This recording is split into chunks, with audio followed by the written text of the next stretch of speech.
cada uno pertenece. La intención de esa carta es la de incorporar a las plataformas electorales y eventualmente a los programas de gobierno de quien resulte electo como jefe de gobierno de esta ciudad el tema de los derechos humanos. Como todas y todos saben, esta ciudad avanzó muchísimo durante esta administración con primero el diagnóstico de derechos humanos y después el programa de derechos humanos, que pues es el único que ha funcionado en el país. Eso supone que este programa tiene que ser transeccional, tiene que ser un programa de Estado, un programa que involucre no solamente a los órganos de gobierno, sino en general a los órganos autónomos, a las organizaciones de la sociedad civil, y para eso se requiere que haya un compromiso muy serio de parte de quien asuma la jefatura de gobierno a partir del año 2013. La carta compromiso está planteada en términos tales que, además de estos lineamientos que están ya en el programa, plantea un diagnóstico de lo que ocurre en el campo de los derechos humanos en la Ciudad de México a partir de las recomendaciones, a partir de las distintas formas de intervención que esta comisión tiene para atender las quejas de las y los ciudadanos, que son quienes resultan, digamos, el mejor termómetro para saber cómo está la situación de los derechos en esta ciudad. Voy a hacer lectura después del preámbulo a los compromisos que asumen las candidatas y el candidato firmantes de este documento en caso de ser la persona electa para la titularidad de la jefatura de gobierno del Distrito Federal. Ellos se comprometen a 1.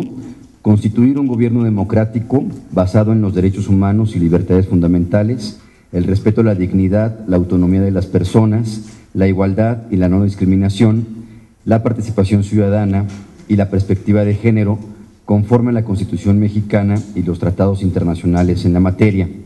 2. Incorporar el enfoque de derechos humanos y la perspectiva de género en la presentación de iniciativas de ley y la implementación de políticas públicas, programas y planes de acción de gobierno con base en la garantía de los derechos, el empoderamiento de las personas, el abatimiento de la desigualdad social y la atención prioritaria de las personas en situación de vulnerabilidad o riesgo. 3. Garantizar la progresividad de los derechos humanos de las personas que habitan o transitan en la Ciudad de México en todas las acciones de gobierno, a fin de asegurar que las libertades y derechos no sean restringidos o limitados por motivo alguno. 4.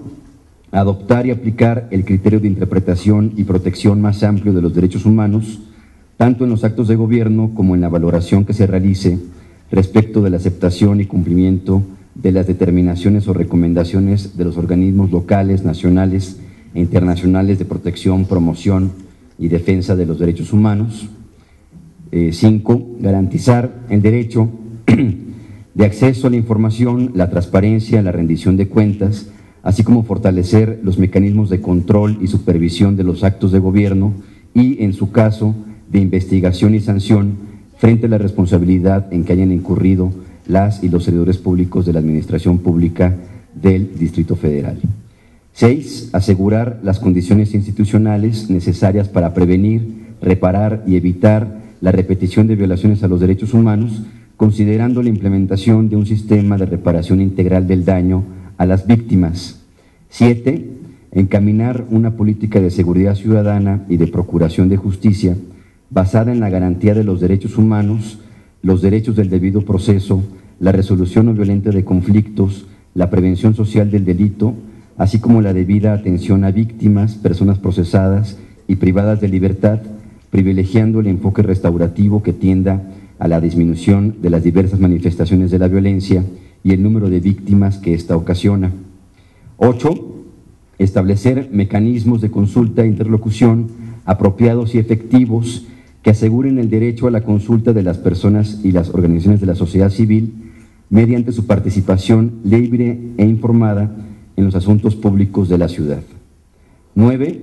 Asegurar la continuidad de la agenda local de derechos humanos, a través del cumplimiento de la ley del Programa de Derechos Humanos e inclusión de líneas de acción establecidas en el programa, conforme a los mecanismos de actualización, seguimiento, implementación y evaluación establecidos en la propia ley.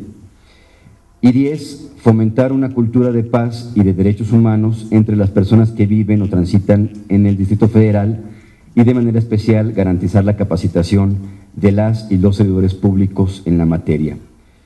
Con la firma de esta carta, las y los candidatos y el candidato suscriben su compromiso por el respeto y vigencia de los derechos humanos en la Ciudad de México y reconocen que estos postulados son la base para la consolidación del Estado constitucional de derecho.